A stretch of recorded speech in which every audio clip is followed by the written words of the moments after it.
Good evening, everyone. Uh, Welcome to this live interaction session of week 6. We'll wait for others to join for some time and then we'll start.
Okay, so let's start. So today there is a bit connectivity issue, so I'll be keeping my camera off while presenting. So let's start.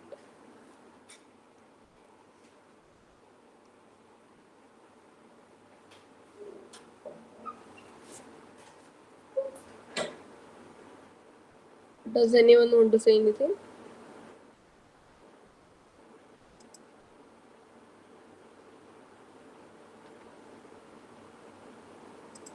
Okay. I hope the screen is visible.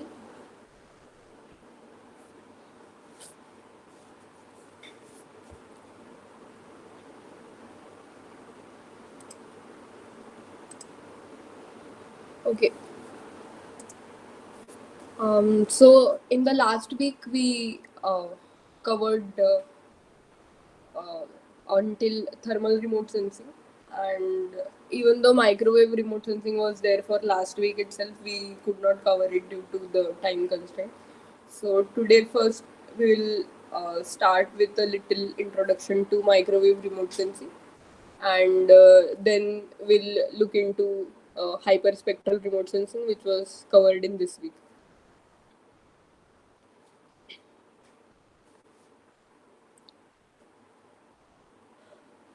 Okay, so um, microwave remote sensing. So before this, we saw um, visible remote sensing in the optical region.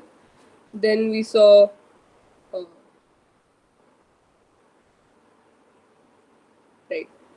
Then we saw uh, thermal infrared remote sensing in the infrared region.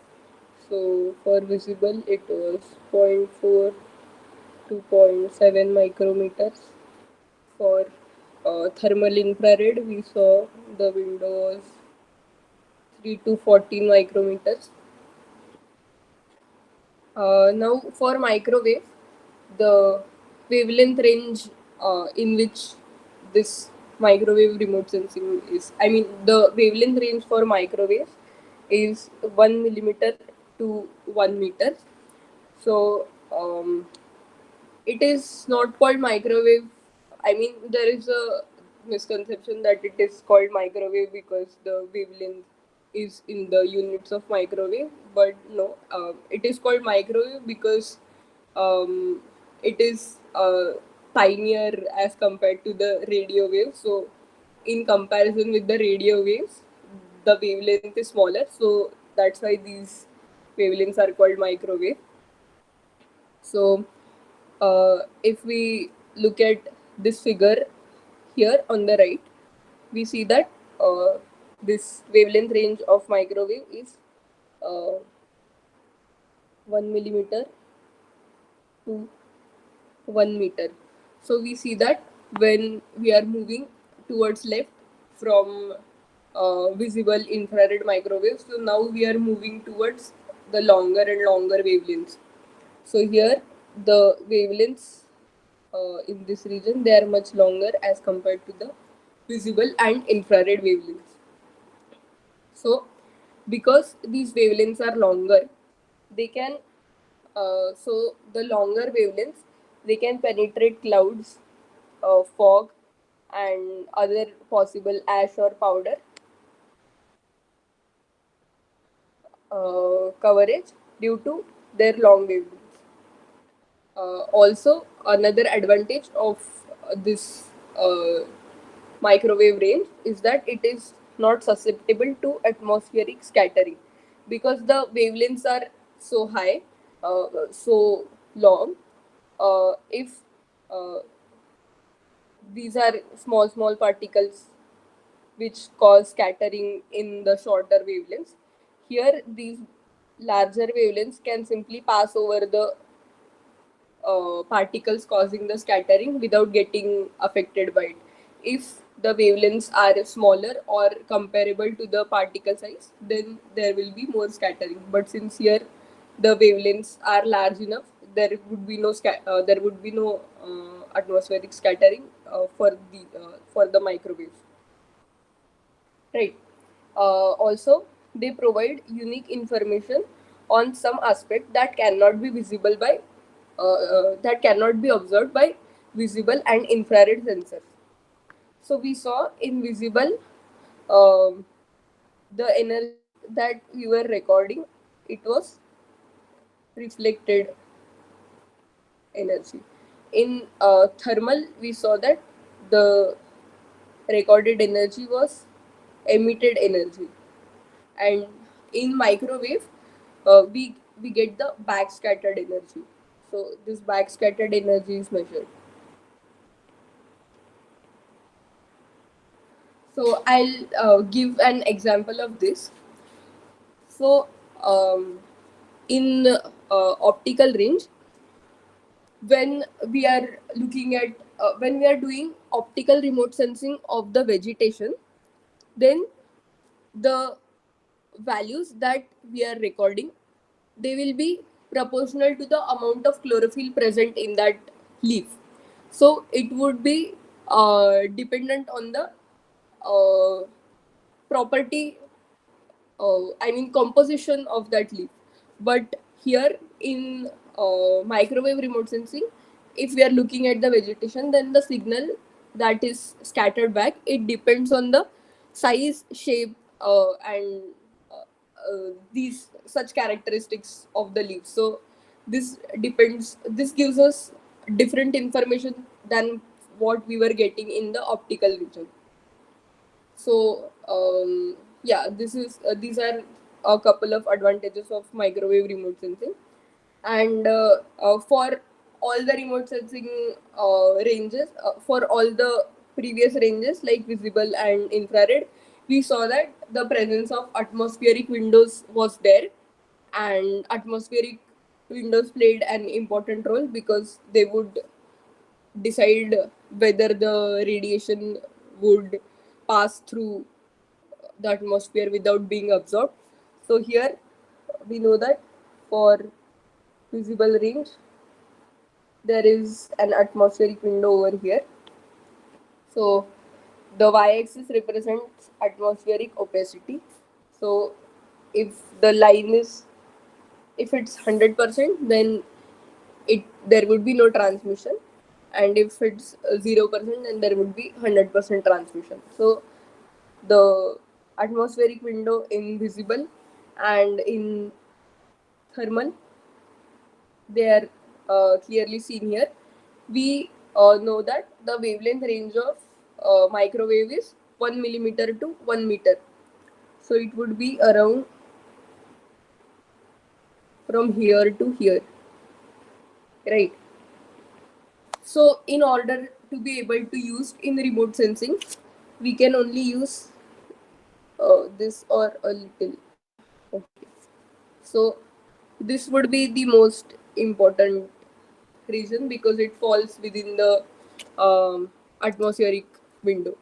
So this, so here also for microwave remote sensing, we see that there is enough atmospheric window available. So this region can also be used for remote sensing.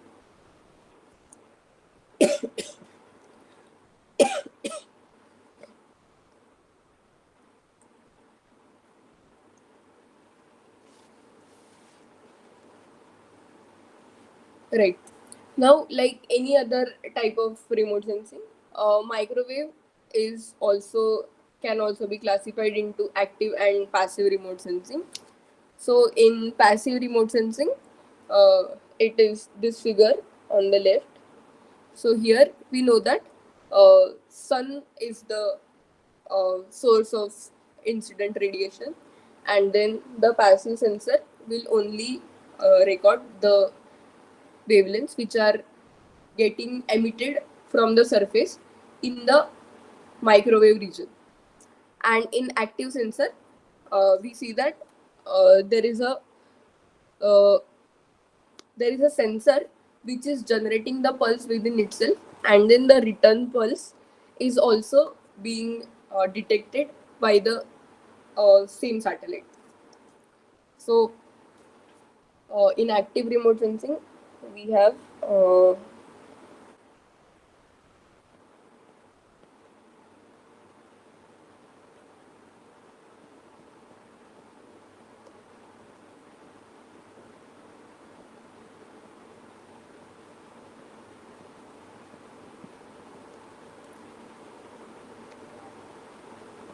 yeah.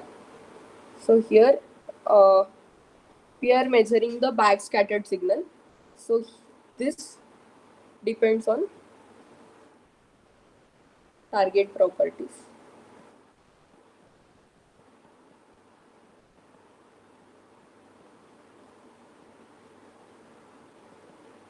size and shape. Whereas in passive remote sensing, it collects the radiation naturally emitted by observed surface.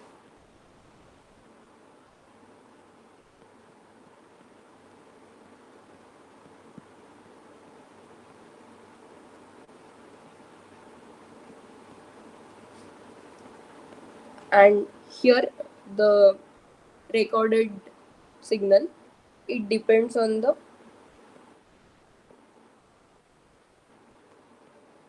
temperature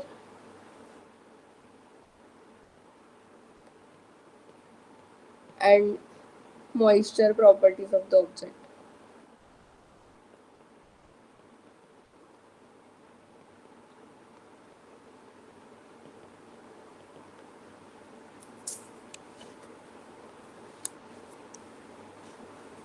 Right. So this active remote sensing, it can be classified into imaging and non-imaging.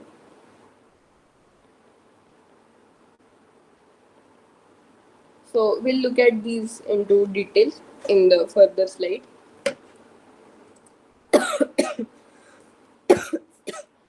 Yeah. So passive remote sensing is not generally used very extensively because uh, here in the microwave, when the wavelength, when the radiation is emitted in the microwave region, we know that lambda is very high as compared to optical and thermal, right? And then uh, energy is equal to hc by lambda. So the energy of the radiation which is being emitted, it would be very low if the wavelength is very high. So this energy is very insufficient for the detectors to be uh, collect to be collected.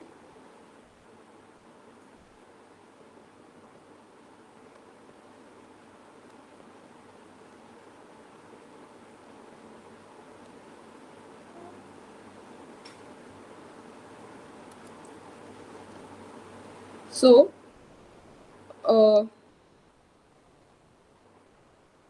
suppose this is my area emitting in the uh, microwave region. So if this is the area of 1 pixel, then my detector would be collecting all the energy which is emitted by this 1 pixel,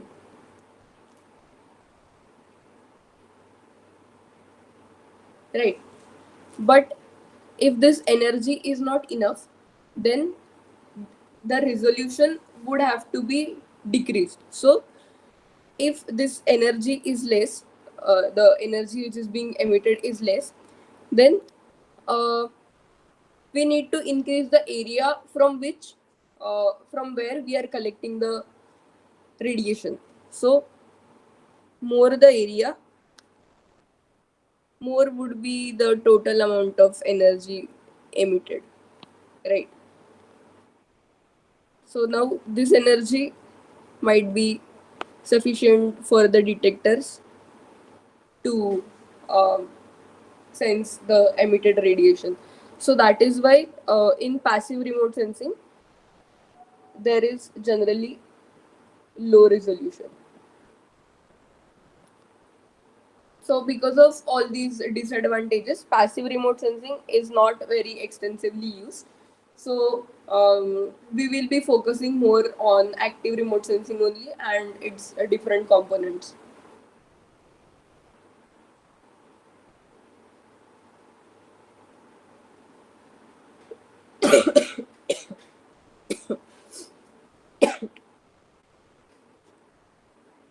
Okay, so let's look at active microwave system components.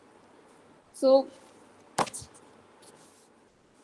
yeah, this image, it shows a typical assembly of a microwave side looking uh, radar, side looking airborne radar. So this is the full form, side looking airborne radar. And these are its different components. So first it has the pulse generator, then the transmitter which sends the pulse towards the target, then there is duplexer which sends and receives, then there is antenna, this is transmitted pulse, backscattered pulse, then there is receiver, and then there is a CRT display for um, the observer who's collecting the data to make sure that the data which is being collected is right.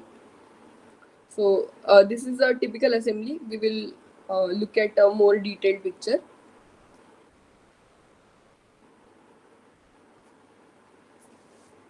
So yeah, this previous image is for a real aperture radar.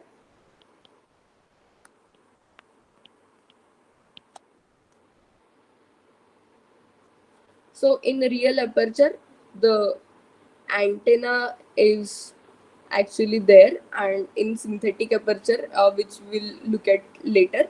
So in synthetic aperture, the antenna size is synthetically magnified. So we'll look at it later. So in just remember that this is for real aperture radar. This geometry.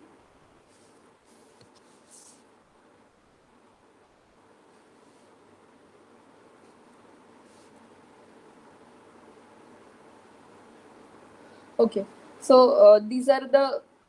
We'll start with wavelength, frequency, and pulse length, and then we'll look at all the other different components of an active microwave system. So the wavelengths in which this microwave remote sensing is done. So first we saw that it was from 1 millimeter to 1 meter, and then there are these. This is the nomenclature of different bands which are used in the microwave. So uh, from the range 0.75 to 1.15 we have Ka band, K, then K band is there from 1.19 to 1.67. Then we have Ku band, X band, C band, S band, L band, P band. So, um, why do all these bands have such different names? So this is because there was some secret radar remote sensing uh, used to be done during the time of World War II. So instead of telling the actual wavelength ranges, they came up with these uh, names for each of the wavelength range so that um, it would be like a secret.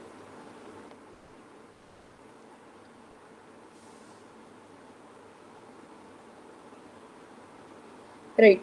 Then there is frequency. So we know wavelength and frequency, they are inversely related. Uh,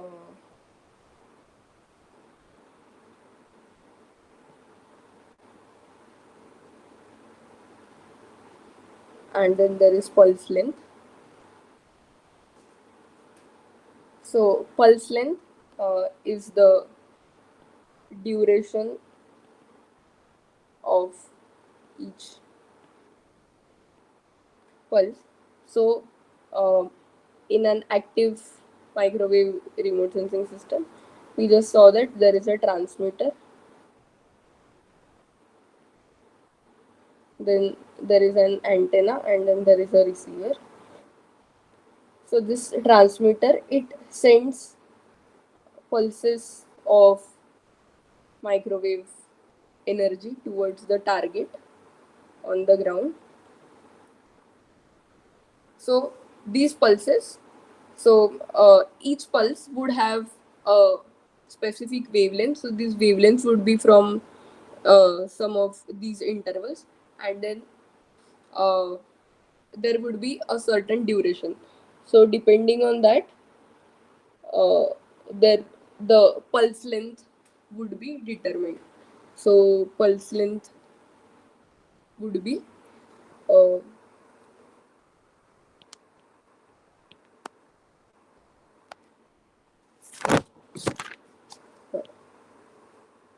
so we'll look at this calculation in the next slide.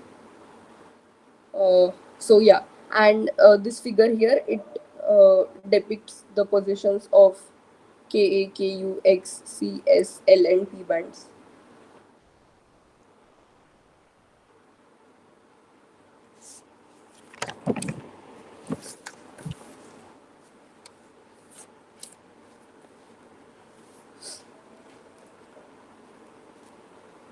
Then there are other geometric components of uh, an active microwave system.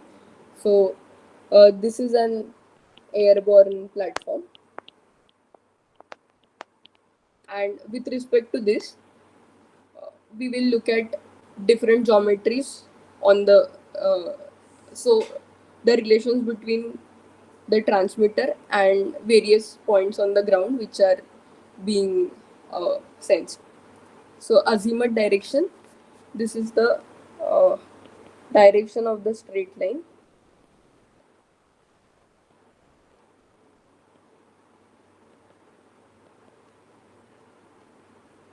in which the aircraft travels.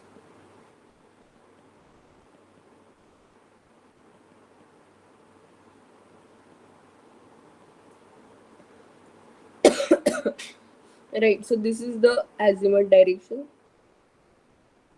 in this figure. Right, and then there is range direction. So this is the direction at right angles to the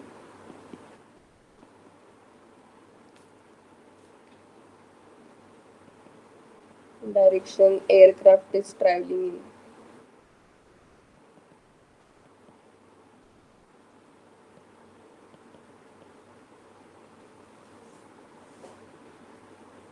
Right, so here this is perpendicular to the direction of the aircraft. So this is perpendicular to the azimuth flight direction, and So this is called the range direction or the loop direction. Then we have depression angle. Yeah, so for range we have 2 points. So there is a near range and far range. So near range is the point nearest to the aircraft which is being mapped, and far range is the farthest point. So those are the distances from nearest and the farthest points. Okay, then there is depression angle. So depression angle is the angle between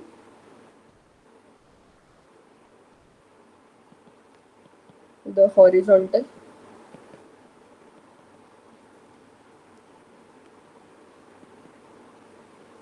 plane of the aircraft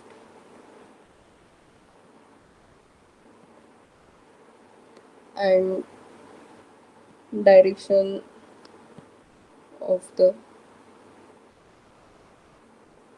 pulse. Right. So here, if this is the direction of the pulse at the nearest point, then this would be the angle between this horizontal plane passing through the aircraft and here.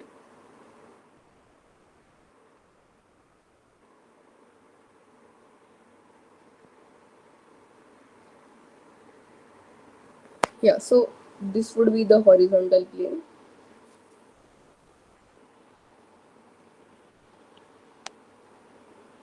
Right. So this is the angle. And then this would be the depression angle for the farthest point. So we have gamma n and gamma f as depression angles. Then there is look angle, which is the angle between the vertical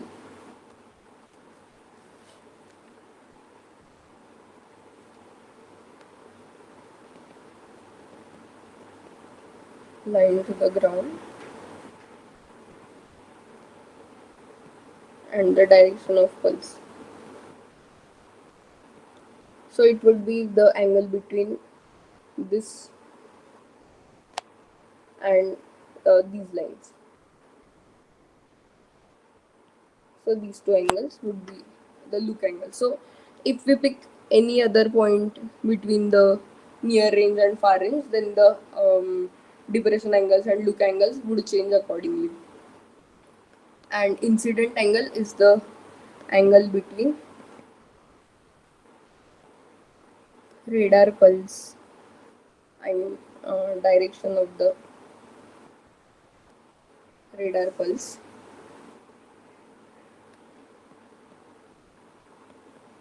and line perpendicular to the surface where it makes contact.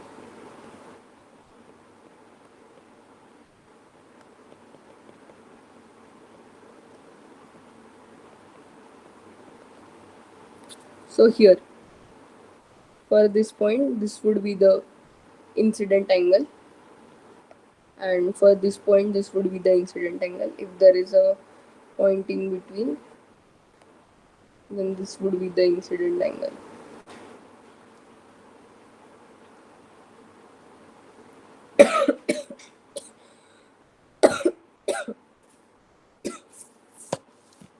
Alright, so next is polarization. So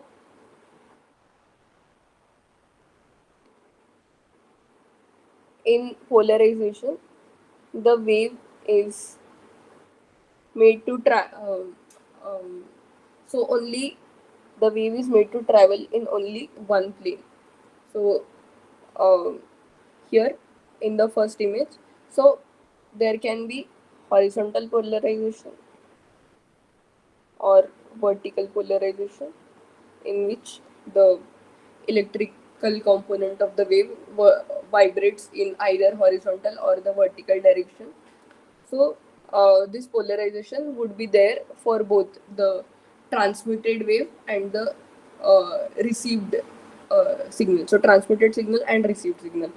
So we can have four different combinations that transmitted with vertical polarization, received with vertical, transmitted with horizontal, received with horizontal, transmitted with vertical, received with horizontal, and transmitted with horizontal, received with vertical.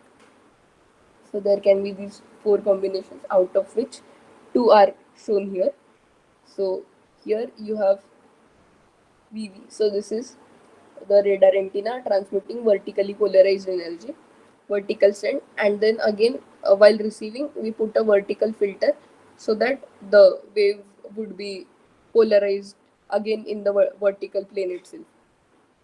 And then in the horizontal plane we see that the radar antenna transmits horizontally polarized energy here and then receives also in the horizontal polarization.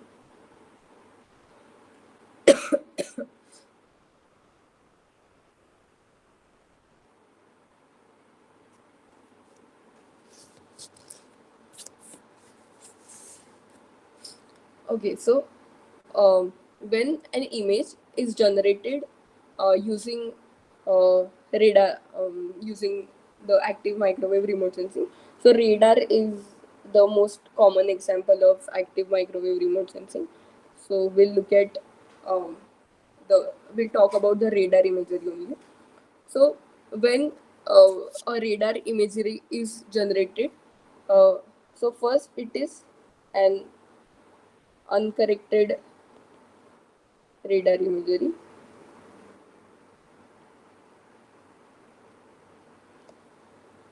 and this is displayed in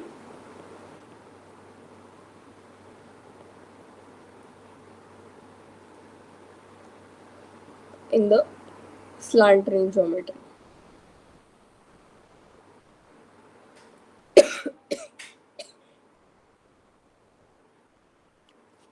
Okay, so slant range is the uh, is this line.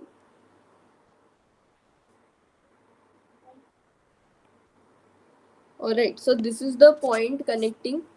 Uh, so this is the position of the satellite or the airborne platform, and this is the line connecting the platform and the farthest point in the far range. So on it is on this line that the uncorrected radar imagery would be formed. So uh, here what happens is that even so these two objects, two fields A and B, they are of the same dimensions on the ground. But when they are formed on the radar image, we see that size of A is smaller than that of B. So in the radar image, the size of the object in the near field has shrunk as compared to size of the object uh, as compared to the same object in the far field. So this error needs to be corrected. So for that, we convert this slant range to ground range. So this can be done using the simple Pythagorean theorem. So if we consider this triangle here,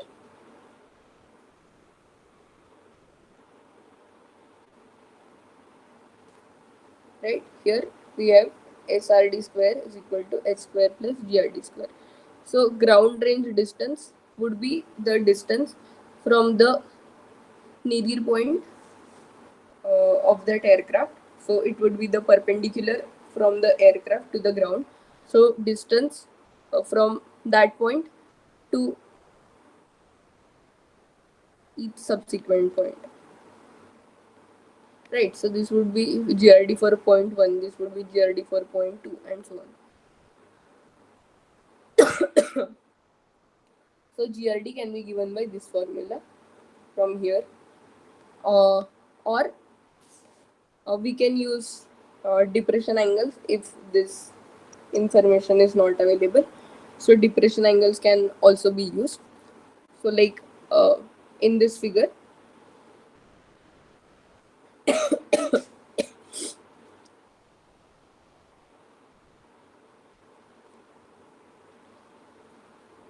This is the depression angle till point 1. Then in case of a flat field, so a flat field means there is no slope. So in case of a flat field, this angle would be equal to the depression angle. So this is equal to gamma A1. So in this triangle, we have tan of gamma A1 is equal to H by GRD, right? So GRD is H by tan of gamma A1, and this is some alternate version of the same formula. So this is,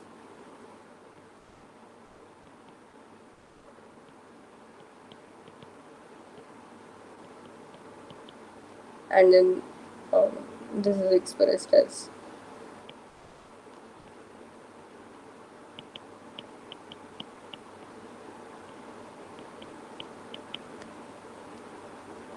so this is this. Also this is GRD is equal to H cot gamma A1, right, from this formula. So if we need to find the ground distance between 2 points, then we can simply um, subtract H cot gamma A1 minus H cot gamma A2.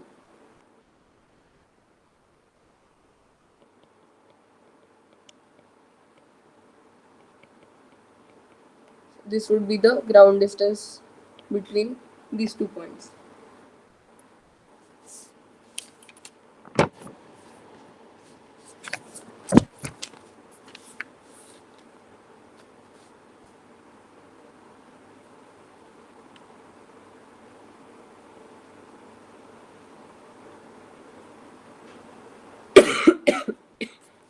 Okay, so let's see about the resolution of the radar images.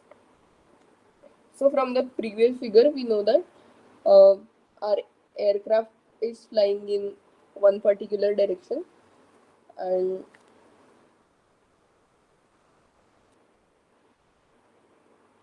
in the direction perpendicular to it, there are so the signal is being transmitted in the direction perpendicular to it. So it wouldn't be just one plane like this. It would be a beam,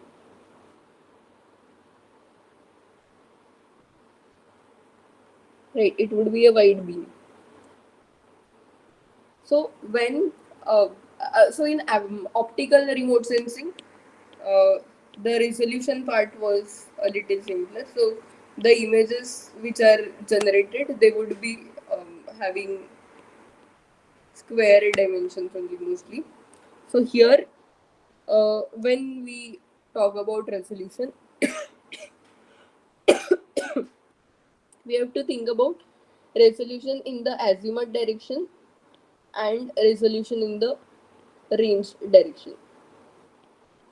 So these two resolutions would be calculated differently. So we'll see how range resolution is calculated, and then we'll see how azimuth resolution is calculated. Right. So range resolution, this would be calculated in the across the track direction, and this is proportional to the length of the pulse.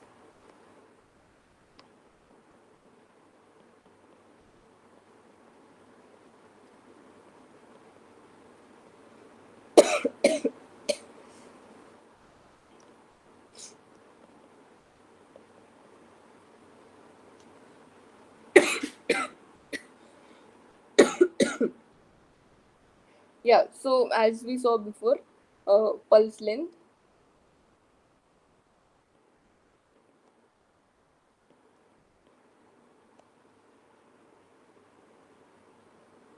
right? So uh, tau was, so here we saw tau. Each pulse has a specific wavelength and duration, right? So this is that. So this is the duration for which each pulse is sent, and c is the speed of light. So depending on that, we will have a pulse length.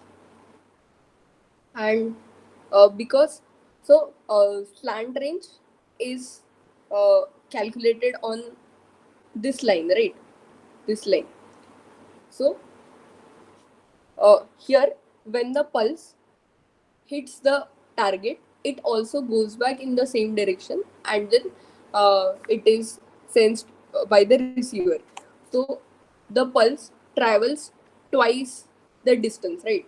So here uh, we will have to divide this by 2 to get the correct slant range, and then to correct it for the ground distance, we divided by cos gamma. So this figure would help explain it better. So slant range would be the distance on this line,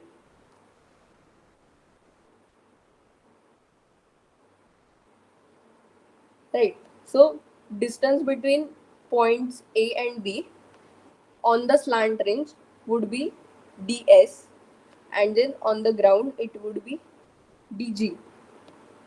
So in this triangle, uh, A, B, C, and B is the depression angle here, right? So in this triangle, this is these two angles would be equal because they are alternate angles. So in this triangle, we have uh, cos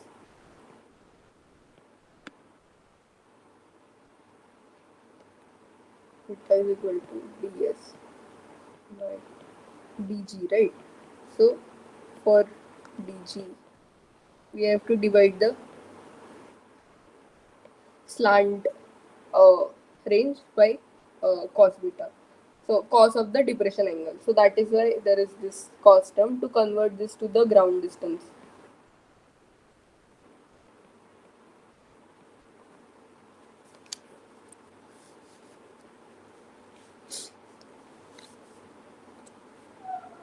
Okay. So two objects in the field of this uh, two objects which are being sensed by radar, they can only be distinguished if there if the distance between those two objects is greater than tau c by 2. So we'll look at this example and see if objects 1, 2, 3, 4 are distinguishable, right? So the distance of an object from the aircraft antenna is determined by the length of time required for the pulse of microwave energy traveling at the speed of light to reach the object and be reflected back to the antenna. Signals from houses 1 and 2 will arrive sooner than signals returned from the houses 3 and 4. Okay, so we'll look at this. Uh, so here, let's see. So in the first figure, the pulse which has left the transmitter, it has not reached any of the houses 1, 2, 3 and 4. So the distance between 1, 2 is 30 meters and 3 and 4 is 10 meters. So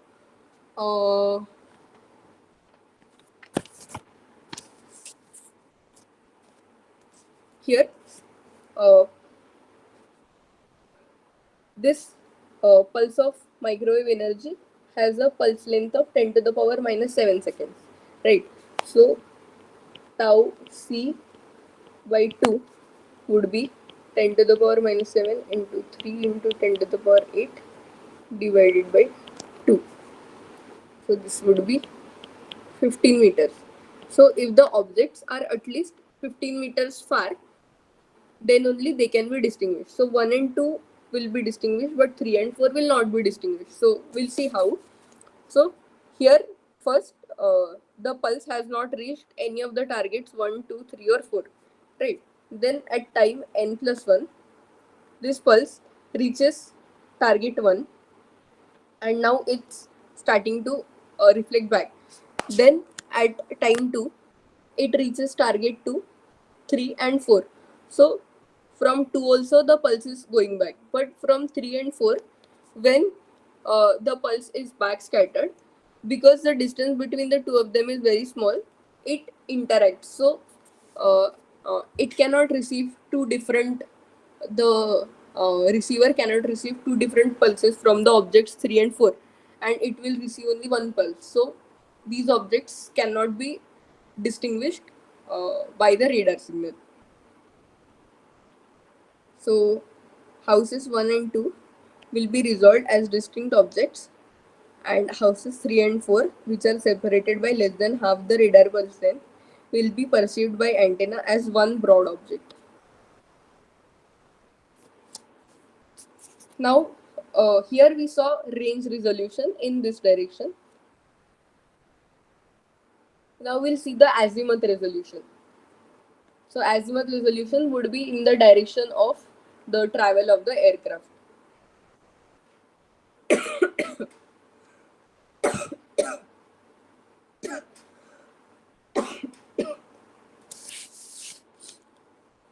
Okay, so let us look at this figure on the right.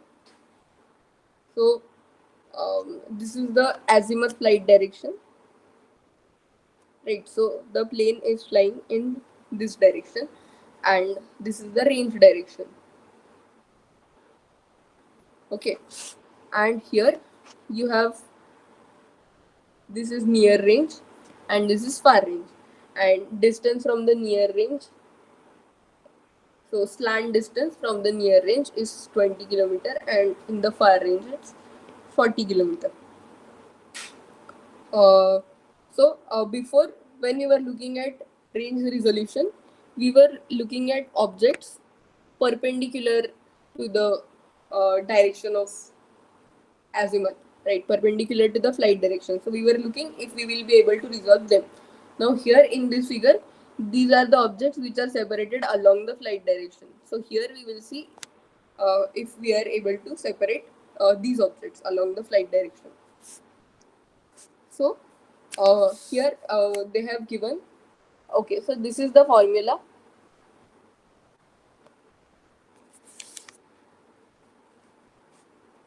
So this is the beam width which is shown here, right? So the resolution, the azimuth resolution, it would depend directly on the beam width. So smaller the beam width, higher would be the resolution, right? So smaller the beam width, more would be its ability to resolve between the objects which are even smaller together. So formula for beam width is given as S into lambda divided by L. So here S is the slant range, lambda is the wavelength, and L here is the length of the antenna.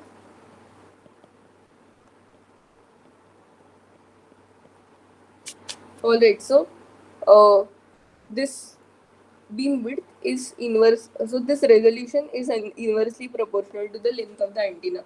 So higher the length of the antenna, higher would be the resolution, like this beam width would be lesser and lesser, so the resolution would be higher. So in order to achieve better resolution, we need to have higher and, I mean, longer antenna, but then up in space there are limitations on the length of antenna, right? So to overcome this limitation, uh, synthetic aperture radar is used. So we will come to it in the next slide.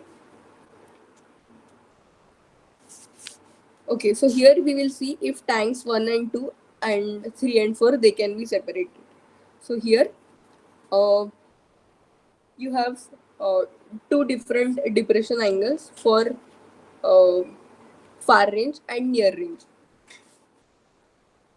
So it is given that this is an X band data.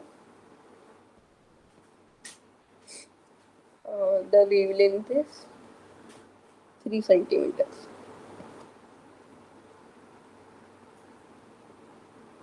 Slant range is given for near and far both.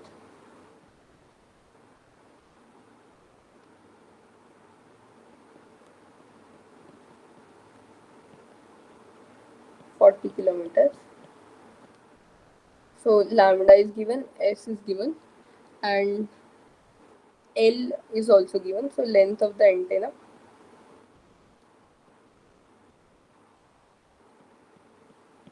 is 500 centimeters.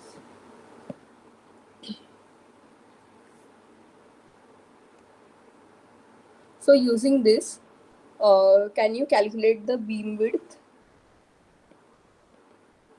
for near range and far range?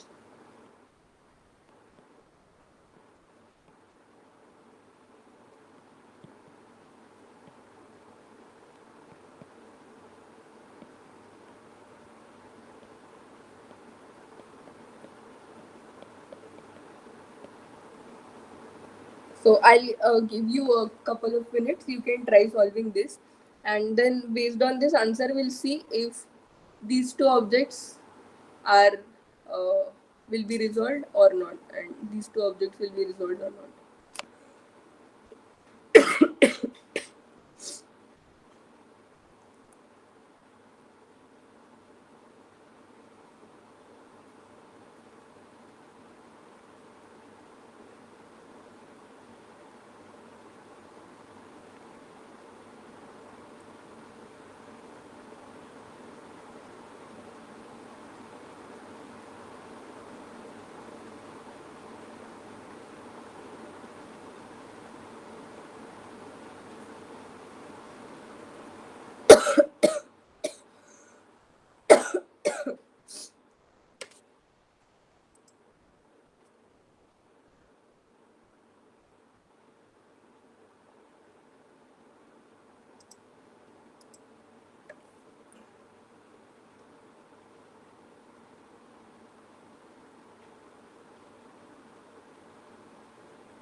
Okay, so for the near range, we have slant range as 20 kilometers and lambda is 3 centimeters, and 500 centimeter is the length of the antenna, right?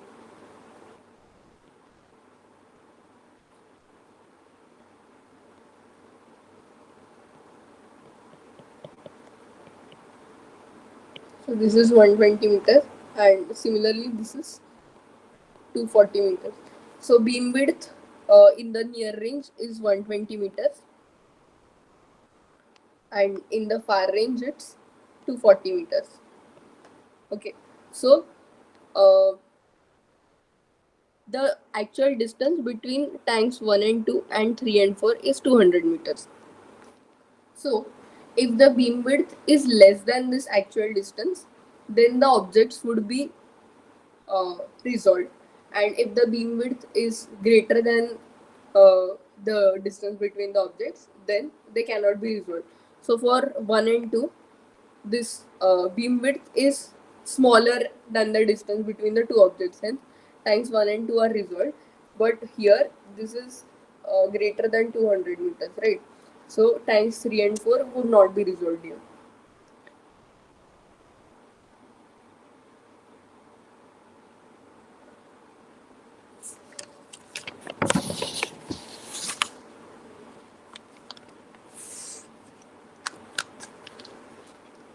Now we'll look at the synthetic aperture radar. So I had talked about this before also, that here because the beam width is inversely proportional to the length of the antenna, right? And then there are limitations on how long antenna can be there in airborne or satellite platform. So this length of this antenna is uh, increased like this. So look at this figure. So this is showing the difference between real aperture radar and the synthetic aperture radar. So the antenna length is same in both the images. So here, this is the antenna length D, and this this wide is the beam width of this. So the beam width formed because of this antenna would be this wide, right? And the image formed would look like this. So it would show the entire area. But in synthetic aperture radar,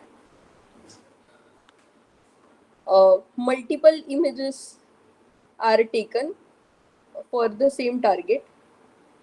So same target is being illuminated from different positions, and then the receiver will receive the backscattered signal for each position. And then here, um, from all these positions, the length of the receiving antenna can be made this wide, and then for such a wide antenna, the beam width of the radar, it becomes very small. So because of the small beam width, the azimuthal resolution of the image would increase, and then we can see smaller objects more clearly this way. Right. So to mitigate the undesired effects of real aperture radar's poor azimuth resolution, the motion of the antenna along the azimuthal direction is utilized. So the motion of this antenna is utilized to synthesize or give the effect of a long antenna. And this synthesizing process is possible because a scatterer on the ground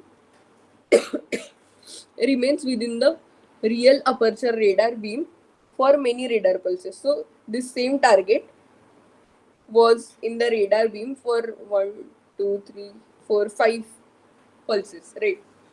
And then the reflections from all these pulses, they were added up uh, appropriately, and it allows one to synthesize a large antenna with a much narrower bandwidth, resulting in a better spatial resolution in the azimuth direction.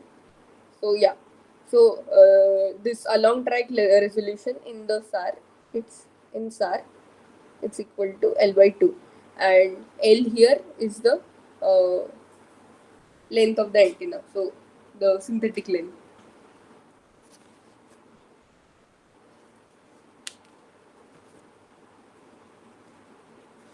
This image also depicts the same thing.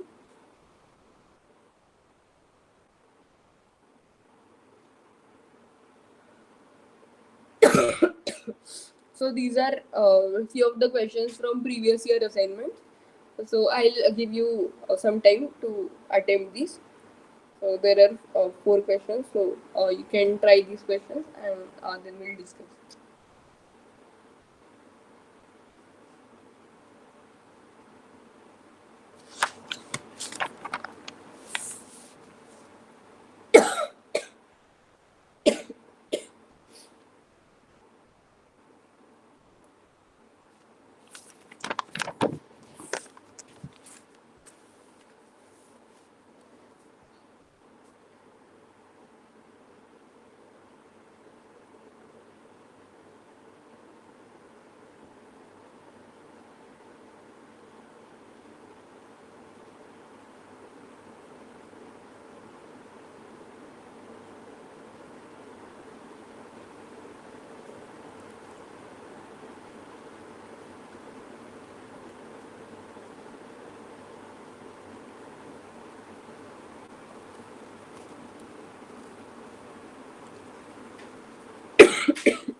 Did anyone solve both the questions?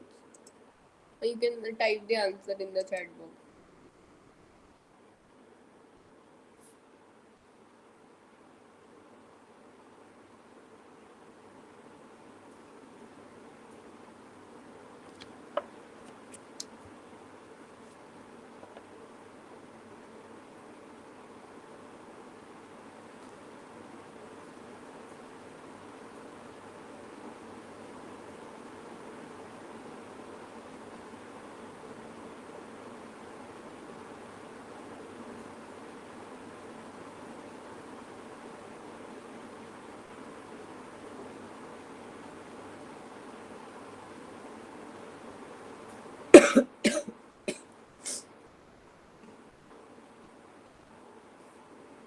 Okay, so for first question, we have slant range is equal to c tau by 2. So this is the time traveled by the signal, and so c is 3 into 10 to the power 8.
Okay, so this doesn't seem to match any of the options.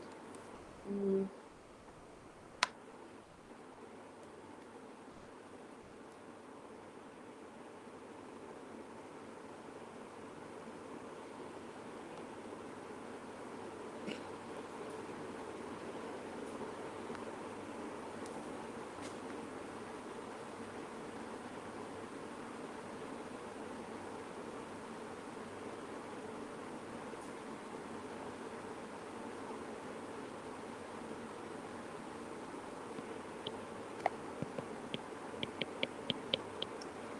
Okay, I'll check this problem again and get back to you.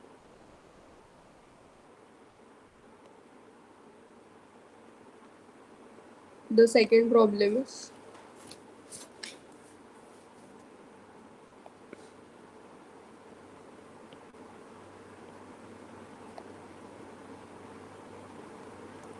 this is the look angle 60 degrees.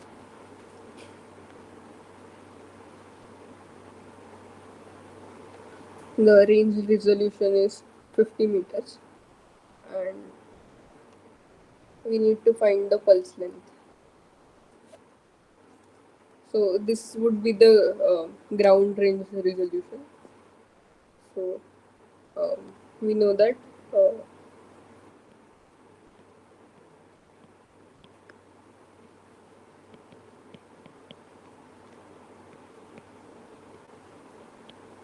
where D is the depression angle. So it would be the complement of the look angle. So here sine of theta L. This is 50 meters. 3 into 10 to the power 8. into tau divided by 2 sin 60. So tau is around 0.288 microsecond.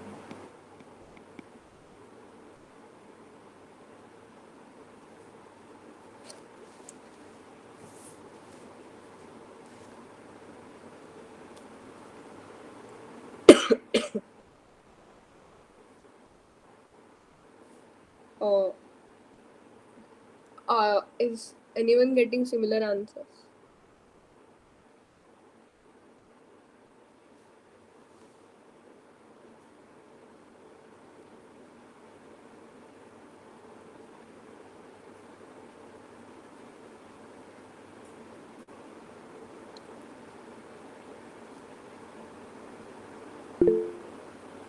Okay, thank you.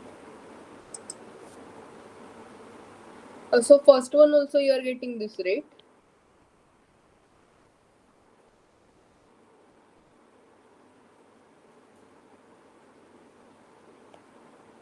Okay, fine. I'll check the first one and I'll update this. Okay, thank you.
Uh, okay, we'll try to solve the first one. So here we are given the synthetic aperture length.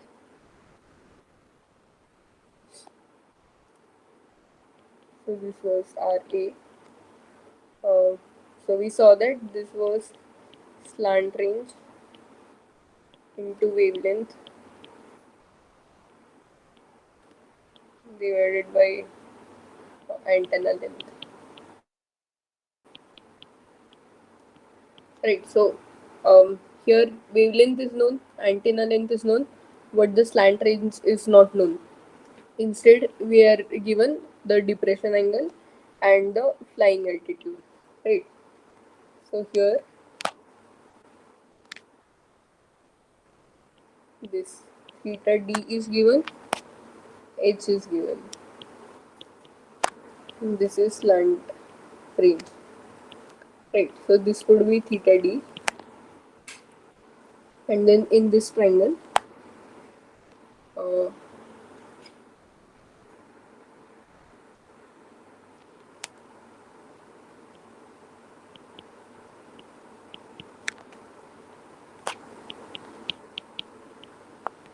sin of theta d would be h by sr, and slant range would be h by sin of theta d.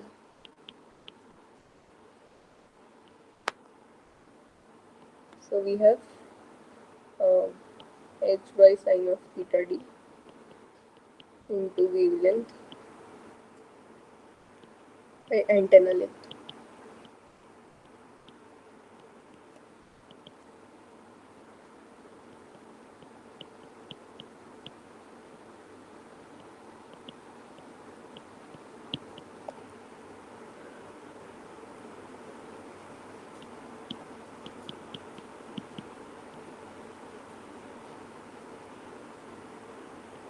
6 meters.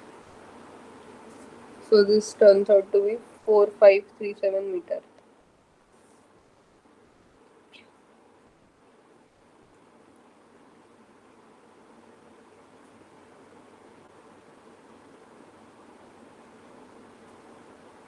And here in 13 questions, this is backscattered energy.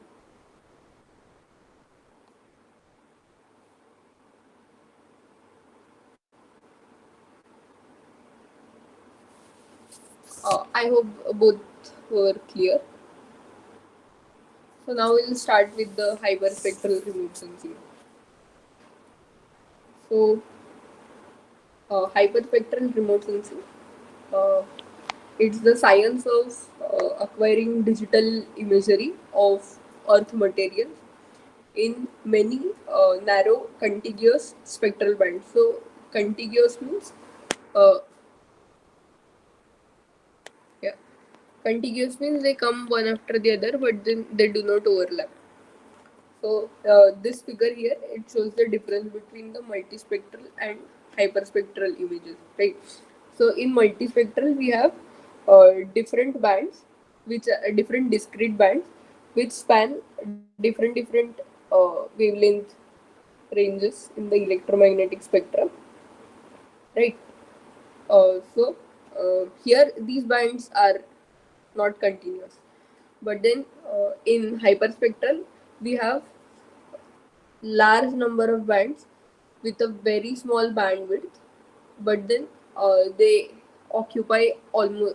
I mean, they occupy almost the entire range of remote sensing.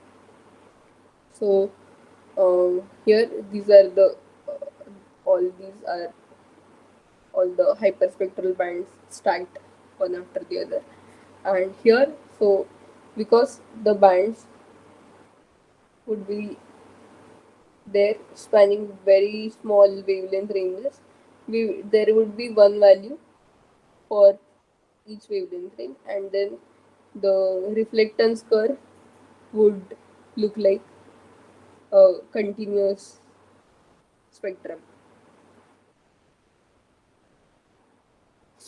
Alright.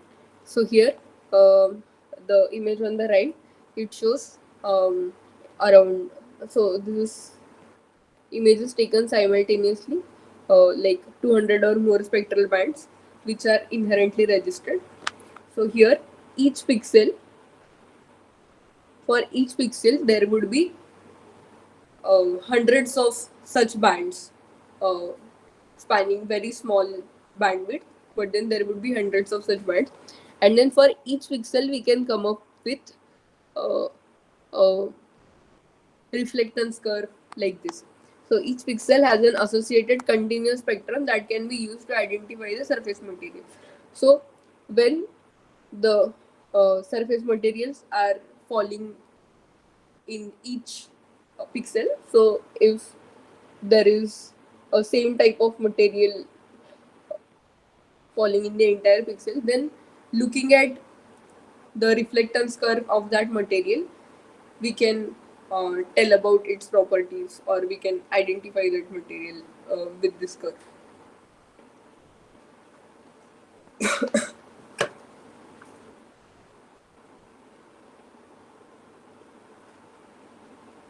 So this technique of hyperspectral remote sensing, it combines imaging and spectroscopy in a single system, and then this often includes large data sets, and then it requires new processing methods. So first we'll look at briefly what is spectroscopy, and then we'll look at imaging spectroscopy. So spectroscopy is the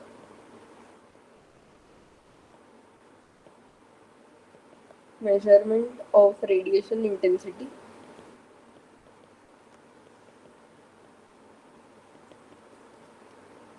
as a function of wavelength for an object. So this focuses on the interaction between matter and radiated energy.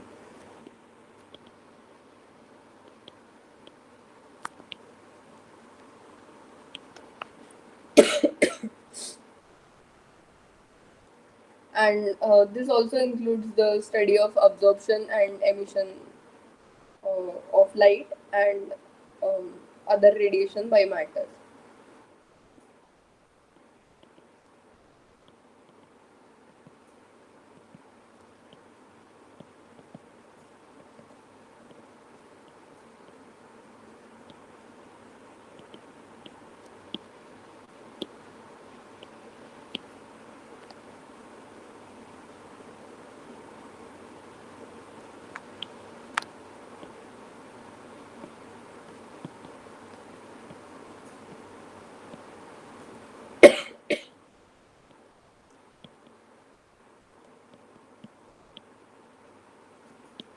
On wavelength of radiation.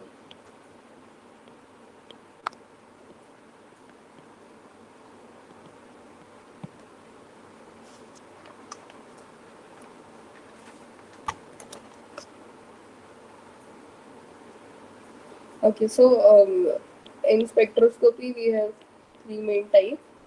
So there is absorption, and there is emission and scattering.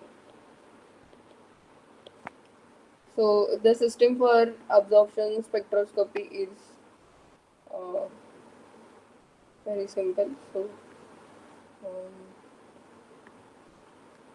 this would be the detector. So this is the source. So this source, it illuminates a range of wavelengths, and then it passes through this sample, and so some of these wavelengths get absorbed and some of the wavelengths get transmitted depending on the properties of the materials present in the sample, and then from that uh, there would be percentage transmittance and wavelength. So depending on that there would be absorption uh, features in this spectrum, right?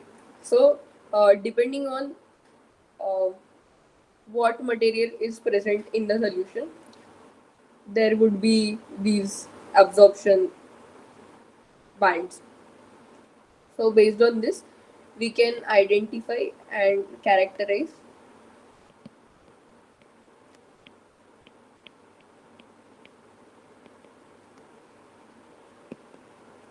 the presence of material, and it is also possible to find its concentration. So if I naught is the incident intensity and I is the intensity after it comes out from the sample. So this is based on the Beer's law, which states that uh, absorbance of a sample is directly proportional to its concentration.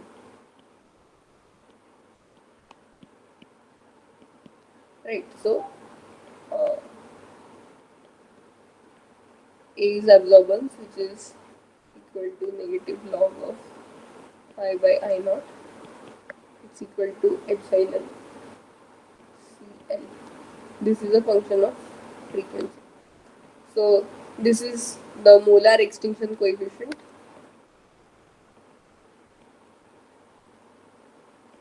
This is the concentration of the sample, and L is the length of the sample. This. So using absorption spectroscopy, we can also find the concentration of a material present. And in emission spectroscopy, so a sample is excited using a range of wavelengths, and then the wavelengths which are emitted from the sample, they are recorded as and plotted against the wavelength as an emission spectra. So there is a light source, there is lambda in the sample, and then there is lambda out, and this is the detector.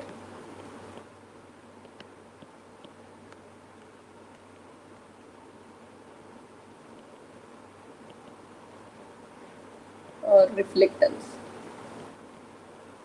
Right, so here we will have another curve which will be a characteristic feature of the air sample or the elements present in the sample. Uh, yeah, and also there is uh, yeah. So after spectroscopy, so there are these two types we saw. We did not see the scattering, and then there is spectroradiometer,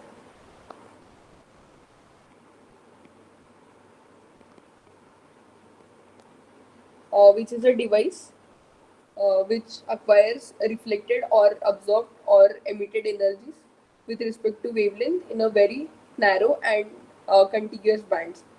And this device, it can so this device, it can produce a spectra. So it can be used in situ also. So it can produce uh,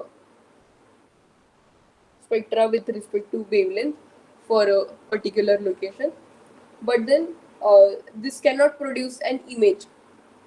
So for that, we need to see what is imaging spectroscopy. So spectrodiameter can only produce a spectrum, but not an image. So we'll see what is an imaging spectroscopy. So uh, yeah.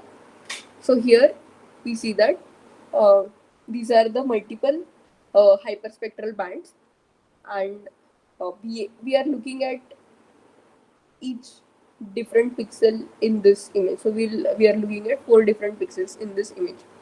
So this first image, which corresponds to vegetation, it has these many number of bands for these many small wavelength ranges.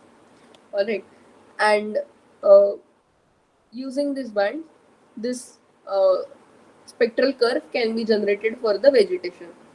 Then similarly, it's there for water, soil, and atmosphere. So for each unique type of land cover, there is a unique spectral curve which represents that.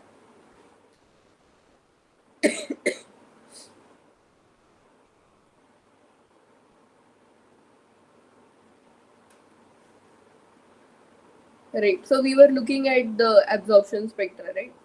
So here, this is percentage transmission. So here, these depressions, they are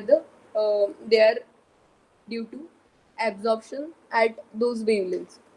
So because of that, the transmission is very less in those wavelengths. So what causes these absorption features in the spectra, right? So there can be multiple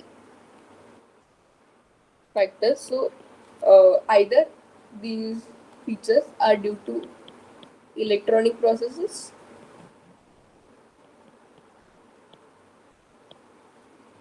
or due to vibrational processes.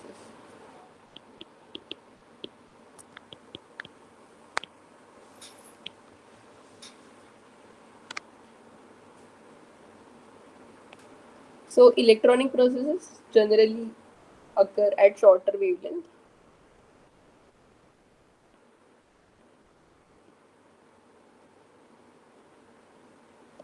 and these processes occur at longer wavelengths.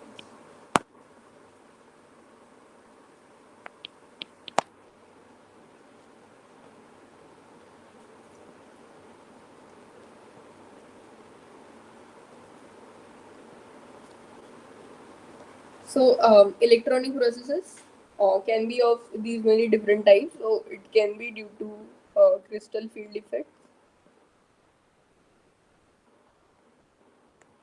or charge transfer absorption,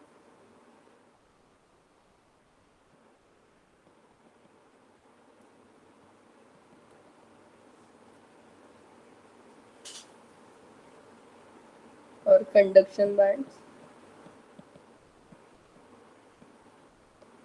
or color centers.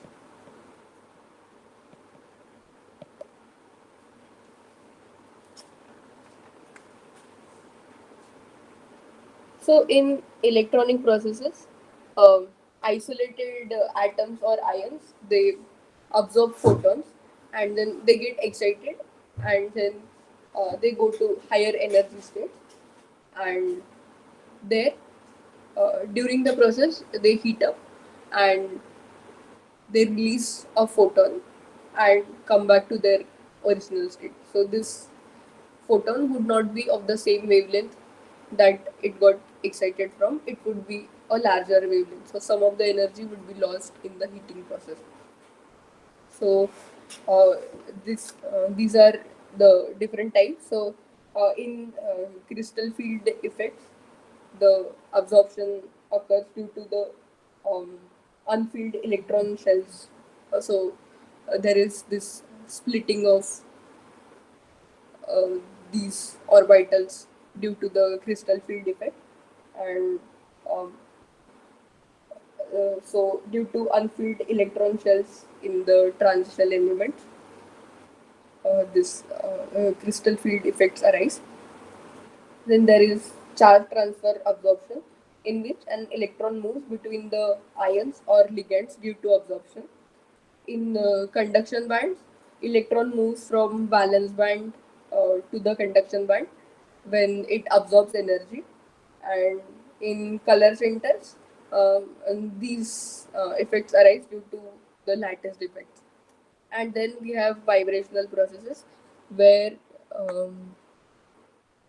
an atom, so if this is a molecule, then this bond connecting the two atoms in a molecule, it acts as a spring between the two, and the bonds start vibrating with respect, the atoms start vibrating with respect to each other.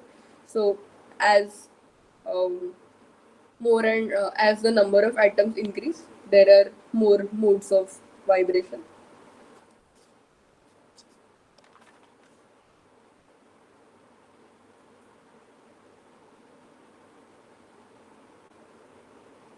Okay, now we will come to the mixture problem in the hyperspectral remote sensing.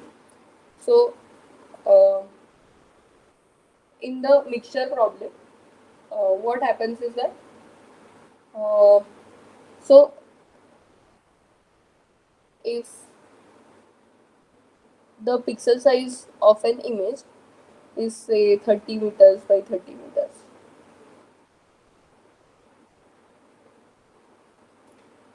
so it is not necessary that this entire 30-meter by 30-meter area is occupied only by the same type of land cover, right? So it can be occupied by any different types of land covers as well. So it is not necessary that this entire pixel uh,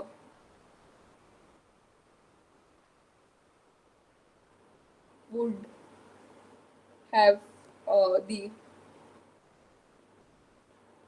would have a uniform spectrum which corresponds to one particular type of land cover, right? So the pixel can be, it can be a mix of different types of land covers, like, so this is a mixed pixel which is shown in this figure. So because of these mixed pixels, so this type of material can have a different type of response to a particular wavelength. Then this type of material, it might have a different response. then the rest of the materials, they might have another response. So, but the resolution of this pixel would be the same, right? The pixel size would remain the same. So, when the energies from this pixel are being recorded, all these signals would get mixed. So, some weird, I mean, a mixed spectrum would be recorded, which will not be easily identifiable. So, the spectral signatures of all these different materials would be combined and recorded for this pixel. So this is the mixture problem, that there might be mixed signals coming from one pixel itself. Uh, so this figure on the right, it also shows the same problem. So here, these this is the size of their pixel, and every pixel is containing at least two different types of material. So suppose red is material 1, green is material 2, and purple is material 3, right? So these three materials, they have different type of spectral reflectance curve. So with respect to wavelength, they have different signatures. But again, as I said before, the signal recorded from this pixel, it would have signatures from both material 2 and material 3 for this pixel. For this pixel, it would be material 1 and material 3. So it would be some sort of combination of these three spectral curves. So this is an example of how this can be solved. So these three, they are seen as the signals of pure end members, right? And then these pure end members, they are mixed in different proportions, and then the resultant is matched with the recorded spectrum. And then if it matches the recorded spectrum exactly, then those proportions are the ones which are present in that given scene. So here they use so here they have tried to show the abundance fraction map. So green, so purple would be sorry, white would be 1, and black would be 0. So here for material 3, all these pixels are white. So there is complete presence of material 3 in this area, and then there is total absence of material 1 and material 2, and so on. So this is how the abundance fraction maps can be made. So we can find proportions of different materials which are present within one pixel for an image.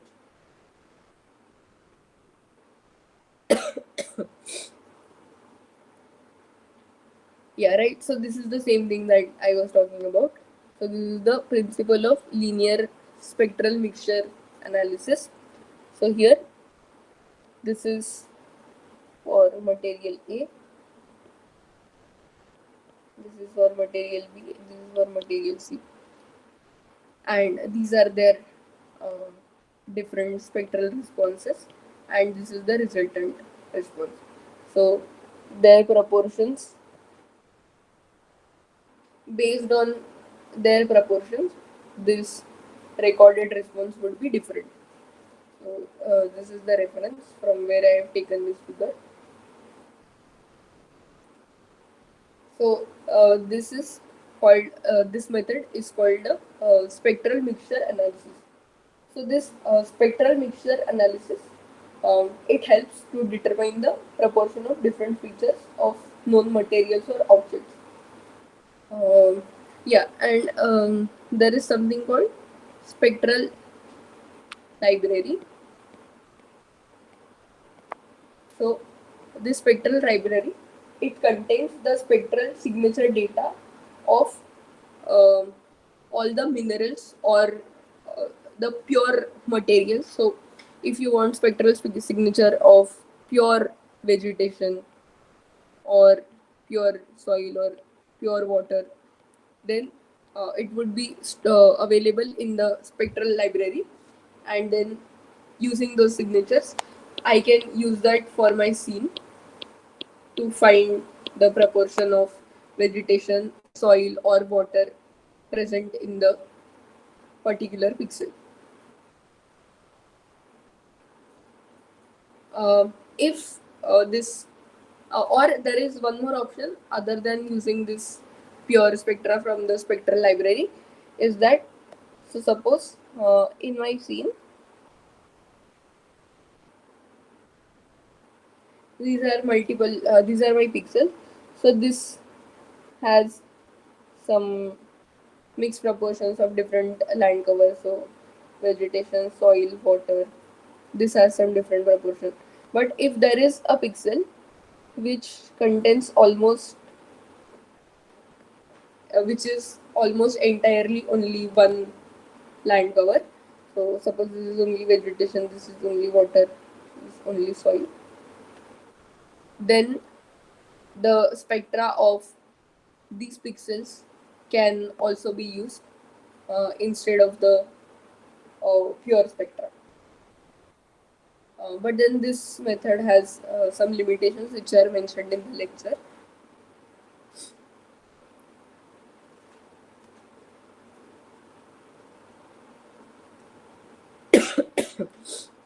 Right. And then there is continuum removal. So we saw that uh, the absorption features, they correspond to uh, these absorption features. They correspond to presence of particular materials. So uh, in order to characterize them and uh, comparatively measure the amount of those materials present, uh, we do the continuum removal. So here, continuum removal is used to uh, normalize the reflectance spectra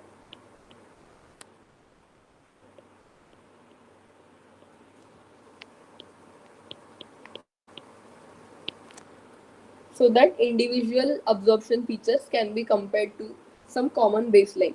So here, these are,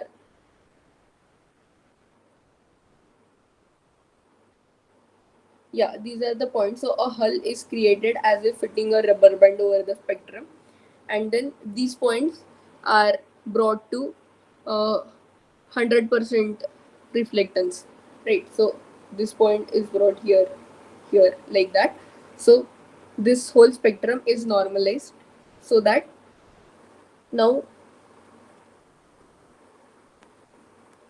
these absorption features can be quantified and then they can be compared.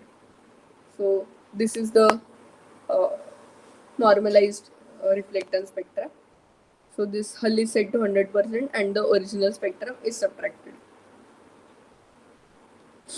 So here, figure 3, it shows how to quantify the absorption features in terms of spectral position, band depth, area and band symmetry.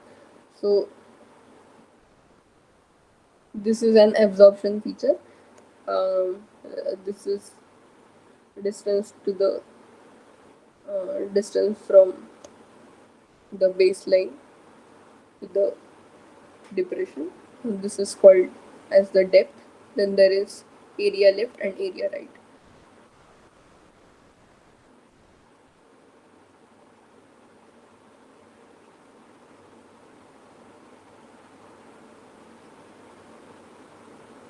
Um, so these are some of the questions from previous year assignments. Um, so these topics have been covered in the past lectures, but then um, we'll try to solve these numericals, and then in the next lecture we'll cover next session we'll cover the remaining portion of the hyperspectral remote sensing.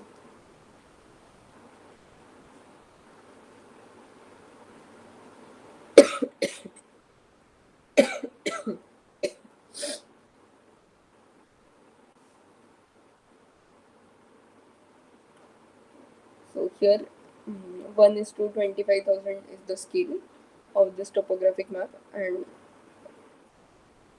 the actual distance between 2 points which lie 22 centimeter in the map is to be calculated.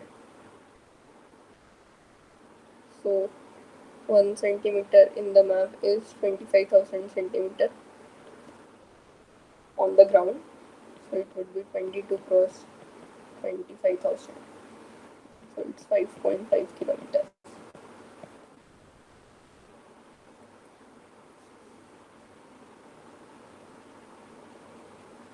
Which among the following images is most suitable for conducting animal survey in densely forested regions? So it would be the thermal image, because the remaining techniques, they are optical imaging techniques, and they would not be suitable for the animal survey in a densely forested region.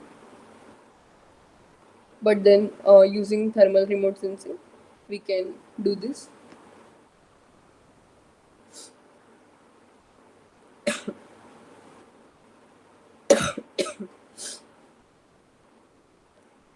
Calculate the flying height above mean sea level if the equivalence value is 1 inch is equal to 1 kilometer, focal length is 3 inches, and ground elevation is 750 meters. So we have we know that scale is equal to focal length by flying height minus ground elevation. So the scale is 1 inch by 1 kilometer, and focal length is in 3 inches.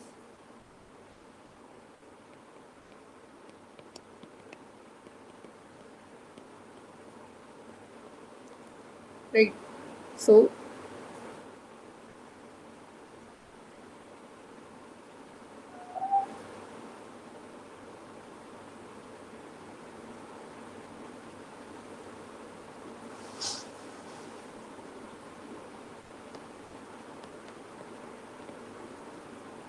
is 3 kilometers.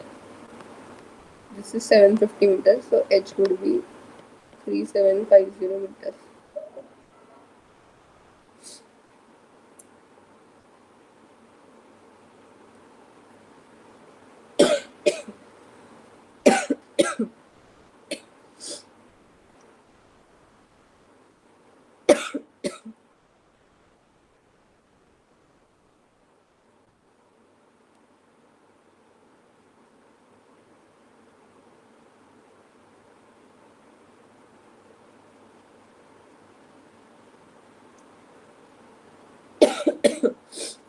In which type of aerial photograph will the height of a feature be highly exaggerated? So it would be the high oblique photograph.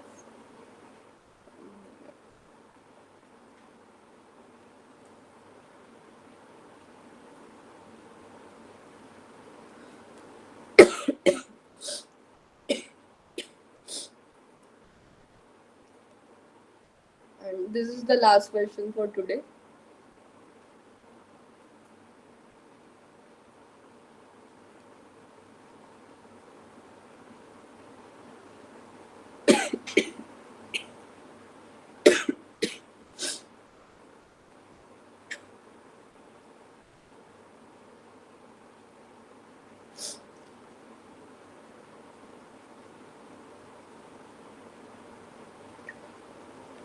So here we are given the differential parallax, photo base length, and height of the object.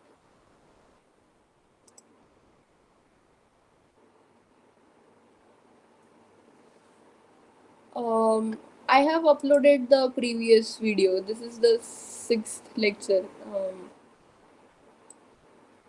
The fifth lecture is uploaded. A fifth video, sir. The PPT was not uploaded, so unfortunately I had lost my annotations. But then I have added the PPT also in the drive folder. Okay, I'll upload this lecture, this class session also. Okay, okay.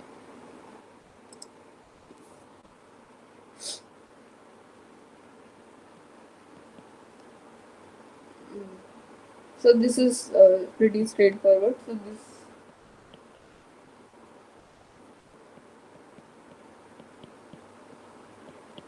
where dt is the differential parallax.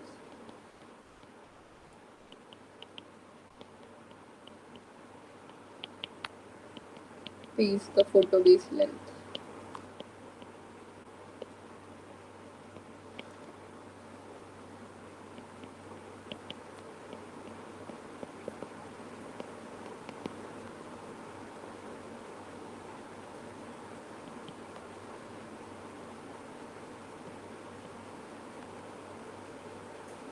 Okay, so 800 is h into this is 0.5 inches 2 plus zero point 0.5. So because the units in numerator and denominator are same, we can use this without converting.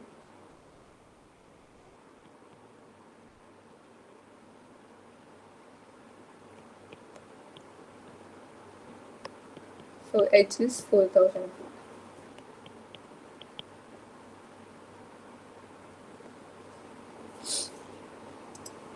All right. So we'll conclude today's session a little early. So in next session, I'll try to cover the entire um, hyperspectral remote sensing part um, slightly better than this, and there would be an introduction to GIS if we have time.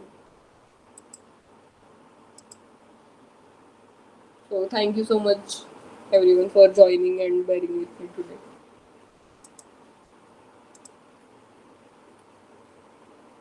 I'll upload the lecture and the PPT.